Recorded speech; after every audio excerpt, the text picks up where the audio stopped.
اعوذ باللہ السمیع العلیم من الشیطان الرجیم من حمزہ ونفخہ ونفثہ بسم اللہ الرحمن الرحیم ربی یسر ولا تعسر وتمم بالخیر ربی زدنی علما ولولا فضل اللہ علیک ورحمتہ لہمت طائفۃ منہم ان یضلوک وما یضلون الا انفسهم وما یضرونک من شیء وانزل اللہ علیک الکتاب والحکمۃ وعلمک ما لم تکن تعلم وکان فضل اللہ علیک عظیما۔ آیت نمبر 113 ہے، سورۃ النساء 5واں سپارہ، ترجمہ ابن کثیر سے ہے۔ اور اگر آپ پر اللہ کا فضل اور اس کی رحمت نہ ہوتی تو لوگوں کے ایک گروہ نے یقیناً ارادہ کر لیا تھا، طائفہ ایک گروہ، لہمت ارادہ کر لیا تھا کہ وہ آپ کو بہکا دے۔ یہ طائفہ چونکہ مؤنث ہے تو اس لیے ہمت یہ بھی مؤنث ہے، آپ کو بہکا دے۔ ان یضلوک وما یضلون، اور وہ اپنے آپ کے سوائے کسی کو نہیں بہکاتے، وہ نہیں بہکاتے کسی کو سوائے اپنے آپ کو، اور آپ کو ذرا بھی نقصان نہیں پہنچا سکتے۔ ٹھیک ہے، آپ کو ضرر نہیں پہنچا سکتے، من شیء، ذرا سا بھی۔ اور اللہ نے آپ پر یہ کتاب اور حکمت نازل کی ہے اور آپ کو وہ کچھ سکھایا ہے، آپ کو وہ کچھ سکھایا ہے وعلمک ما لم تکن تعلم، جو آپ نہیں جانتے تھے۔ اور آپ پر اللہ کا فضل بہت زیادہ ہے۔ کیا ہے؟ زیادہ ہے۔ کیسے ہے؟ عظیم، اللہ نے فرمایا عظیم۔ اللہ تعالیٰ کا فضل جو آپ پر ہے وہ عظیم فضل ہے۔ آپ بتائیں، عظیم عظمت سے ہے، بہت زیادہ اللہ تعالیٰ کا فضل ہے۔ کس پر؟ اللہ کے نبی صلی اللہ علیہ وسلم پر، اور اللہ کے نبی صلی اللہ تعالیٰ علیہ وآلہ وسلم کے ماننے والوں پر۔ اس کی تفسیر میں ہم آپ کو سب سے پہلے بریلوی عالم، یہ ضیاء القرآن کے جو مصنف ہیں، ان کا نام ہے پیر محمد کرم شاہ الازہری جو ہیں، وہ جو فرماتے ہیں، میں ان کا پہلے آپ کو بیان سناتی ہوں۔ وہ کہتے ہیں کہ اللہ تعالیٰ نے اپنے محبوب پر اپنے فضل و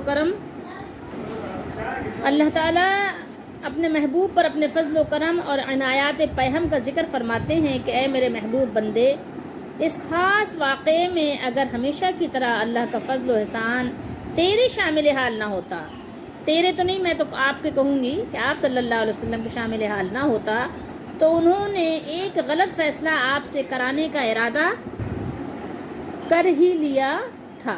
ٹھیک ہے، یہ ضیاء القرآن سے میں آپ کو سنا رہی ہوں۔ ٹھیک ہے، لیکن جب فضل خداوندی، وہ فرماتے ہیں کہ لیکن جب فضل خداوندی پر تجھ پر، یعنی آپ صلی اللہ علیہ وسلم پر سایہ فگن، اور آپ صلی اللہ علیہ وآلہ وسلم، تو وہ کہتے ہیں کہ عصمت ربانی تیری دستگیر ہے۔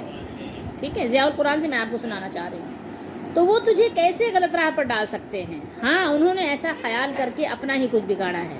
ٹھیک ہے، آپ اگر پیچھے سے اس کا ربط قائم کریں گے تو آپ کو اندازہ ہوگا کہ شان نزول میں ہم نے کیا پڑھا تھا، کہ جو یہ تقریباً آیت نمبر 113 114 تک وہی بیان ابھی چلا آ رہا ہے۔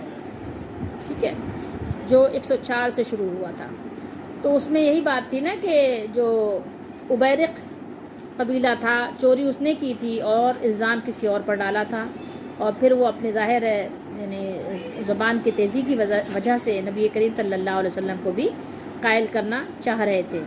تو یہاں پر وہ باتیں بیان ہو رہی ہیں، تو اسی کے ضمن میں ضیاء القرآن میں یہ بات انہوں نے فرمائی ہے۔ اور کہتے ہیں کہ عنایات ربانی میں سے خاص عنایات کا ذکر فرما دیا کہ آپ کو کتاب و حکمت دی اور آپ کو جملہ ان امور کا علم عطا فرمایا جن کا پہلے آپ کو علم نہ تھا۔ اب ہم آپ کو عبدالسلام بن محمد کی تفسیر سے بھی کچھ بتانا چاہتے ہیں۔ وہ فرماتے ہیں کہ اللہ تعالیٰ کا فضل اور اس کی رحمت آپ پر یہ تھی کہ آپ کو وحی کے ذریعے سے اصل واقعے کی حقیقت سے آگاہ کر دیا، ورنہ وہ طائفہ، یعنی جو گروہ جو بنو عبیرق کا حامی تھا، یعنی ان فیور کر رہا تھا، آپ کو قائل کر کے انہیں بری کرانے ہی والا تھا، اس کا نتیجہ صرف یہی نہ تھا کہ ایک مجرم بچ جاتا اور ایک بے گناہ مجرم بن جاتا، بلکہ اس کے نتائج بہت دور رس تھے۔ جس سے مسلمانوں کی ساکھ یعنی مسلمانوں کی جو بنیاد ہے نا، وہ اس کی بات ہو رہی ہے. تو مسلمانوں کی یعنی بنیاد کیا ہوتی؟ مجروح ہوتی نا. تو کہتے ہیں کہ مسلمانوں کی ساکھ اور کردار مجروح ہو جاتا. فرمایا ایسے لوگ در حقیقت اپنی عاقبت برباد کر کے اپنا ہی نقصان کر رہے تھے. آپ کا محافظ خود اللہ تعالی ہے. آپ کو وہ نہ دھوکہ دے سکتے تھے، نہ آپ کا کچھ نقصان کر سکتے تھے. اب یہاں آپ تھوڑا سا احمد رضا کا ترجمہ بھی سن لیں. وہ کہتے ہیں کہ اگر اللہ کا فضل اور رحمت تم پر نہ ہوتا تو ان میں کہ کچھ لوگ یہ چاہتے کہ تمہیں دھوکہ دے دیں. ٹھیک ہے، وہ یعنی یدلو جو ہے اس کا انہوں نے معنی کیا ہے کہ دھوکہ دے دیں، اور وہ اپنے ہی آپ کو بہکا رہے ہیں. ٹھیک ہے، اور تمہارا کچھ نہ بگاڑیں گے. اور اللہ نے تم پر کتاب اور حکمت اتاری اور تمہیں سکھا دیا جو کچھ تم نہ جانتے تھے. ٹھیک ہے، یہ ترجمہ ہے احمد رضا کا. کیا کہا انہوں نے؟ وعلمہ کا ما لم تکن تعلم، اور تمہیں سکھا دیا جو کچھ تم نہ جانتے تھے. یعنی آپ صلی اللہ علیہ وسلم کے بارے میں یہ ان کا ترجمہ ہے. وعلمہ کا ما لم تکن تعلم یعنی آپ کو وحی کے ذریعے سے وہ کچھ سکھایا جو آپ صلی اللہ علیہ وآلہ وسلم نہیں جانتے تھے. اس کے بارے میں آپ کو یعنی اچھی خاصی تفصیل کہاں کہاں ملے گی؟ سورہ عنکبوت میں ملے گی، سورہ قصص، سورہ شورا، سورہ ہود. وہاں پر آپ کو اس کی اچھی خاصی یعنی تفصیل مل جائے گی کہ اللہ تعالیٰ نے آپ صلی اللہ علیہ وسلم کے علم کے بارے میں کیا فرمایا ہے. اچھا، وعلمک ما لم تکن تعلم. اب اس سے بہت سے لوگ کیا کرتے ہیں، لوگوں کو گمراہ کرتے ہیں اس آیت سے. وہ کہتے ہیں آپ صلی اللہ علیہ وسلم کو ما کان و ما یکون کا علم تھا. ٹھیک ہے، جو کچھ ہو چکا، جو ہوگا، جو ہو چکا، جو ہوگا حضور جانتے ہیں.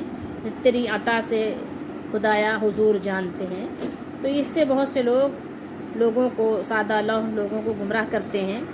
لیکن قرآن مجید کی ایک آیت ہے، اگر آپ کو یاد ہو، سورہ الق کی، تو اللہ تعالیٰ نے ارشاد فرمایا علم الانسان ما لم یعلم. اللہ نے علم الانسان، اس نے انسان کو وہ سکھایا جو وہ نہیں جانتا تھا. تو اب کیا مطلب؟ آپ کے انسان کو یعنی سب کچھ سکھا دیا، سب کچھ انسان کو معلوم ہے. کیا انسان، عام انسان، ما کان و ما یکون کا علم جانتا ہے؟ تو ایسا تو کسی کا بھی عقیدہ نہیں ہے نا، علم الانسان ما لم یعلم. لیکن بہرحال کچھ لوگوں کا عقیدہ ہے بھی کہ قبر میں لیٹے ہوئے جو لوگ ہیں ان کو بھی سب کچھ معلوم ہے.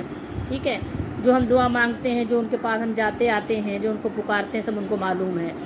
تو یہ انتہائی کہنا چاہیے کہ شرکیہ عقیدہ ہے، باطل عقیدہ ہے. اللہ تعالیٰ ہم سب کو بچنے کی توفیق دے.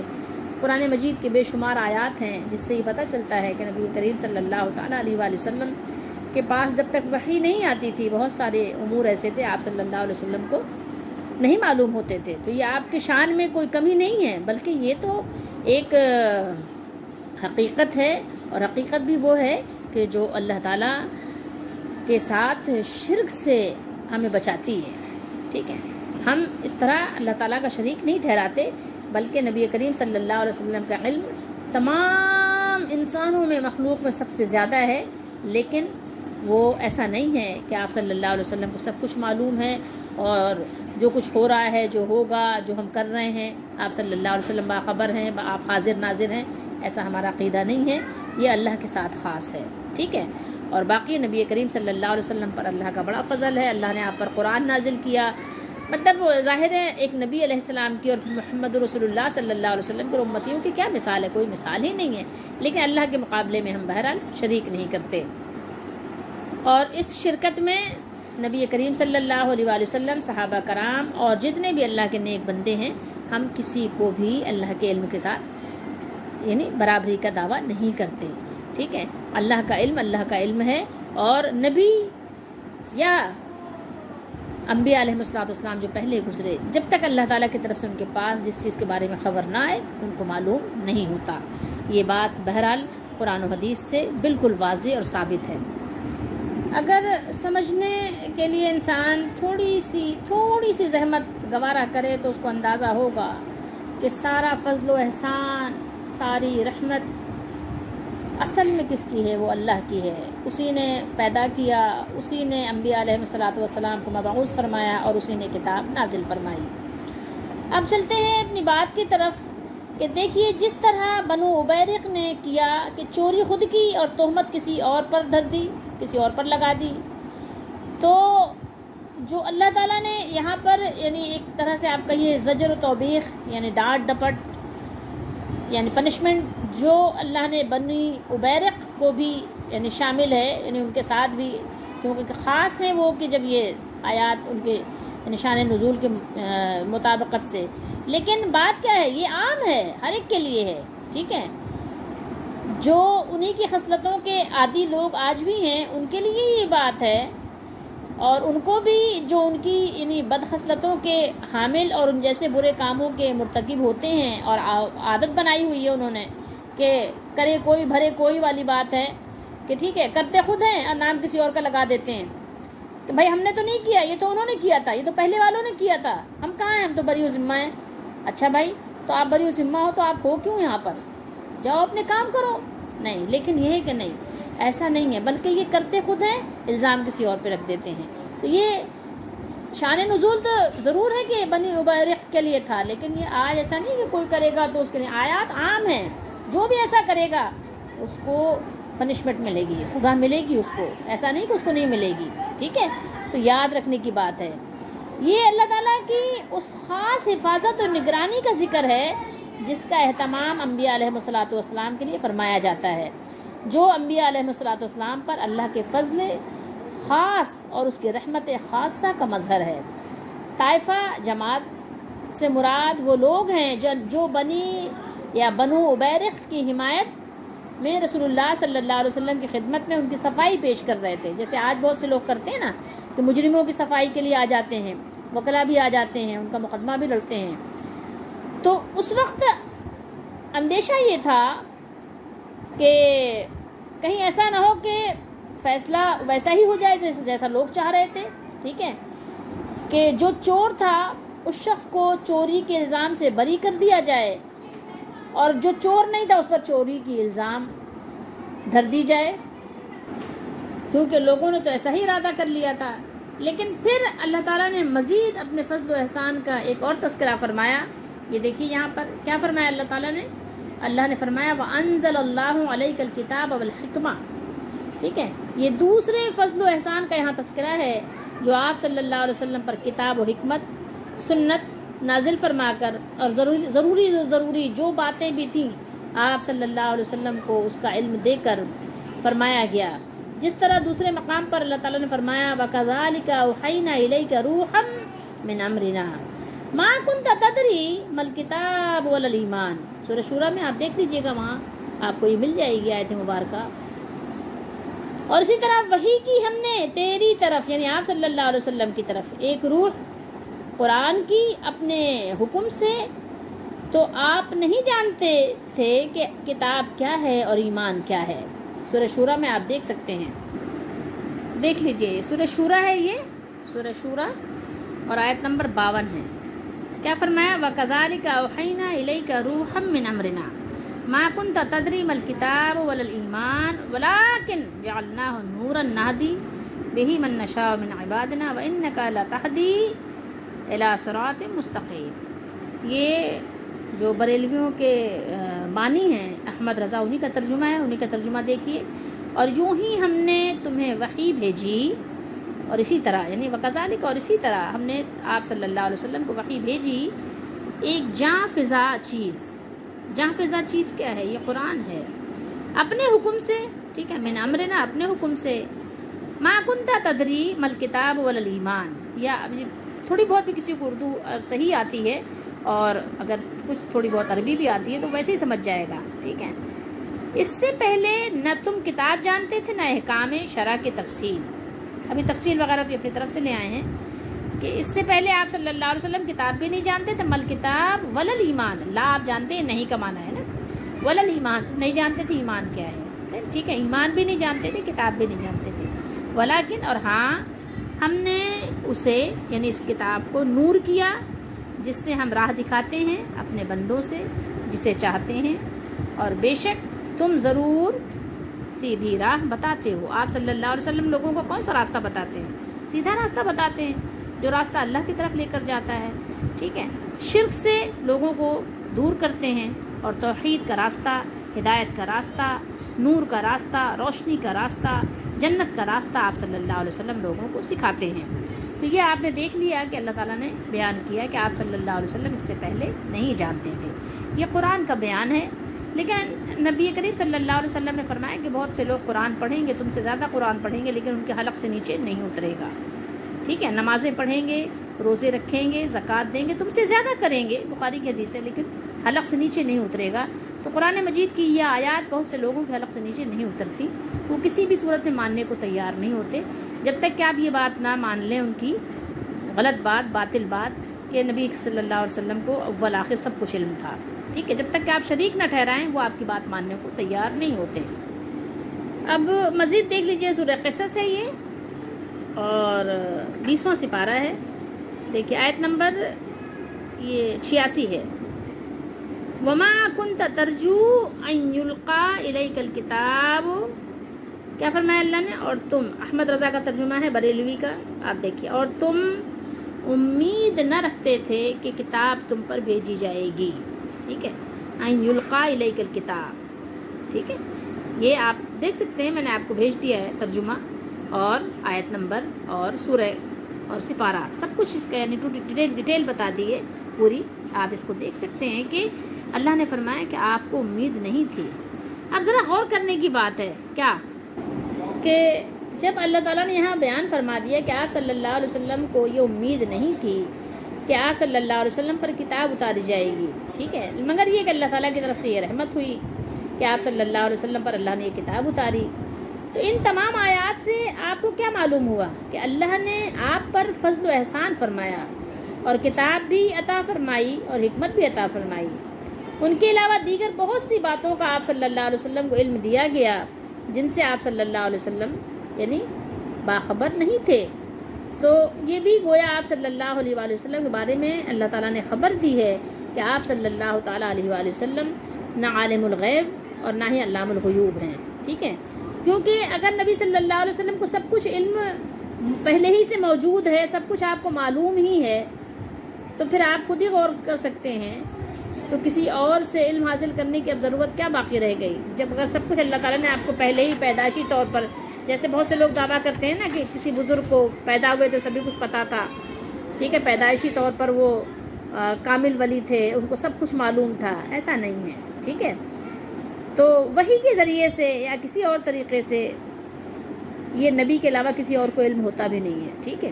یہ صرف نبی کی شان ہے کہ وحی نبی کے پاس آتی ہے، فرشتے نبی پر اترتے ہیں، ٹھیک ہے۔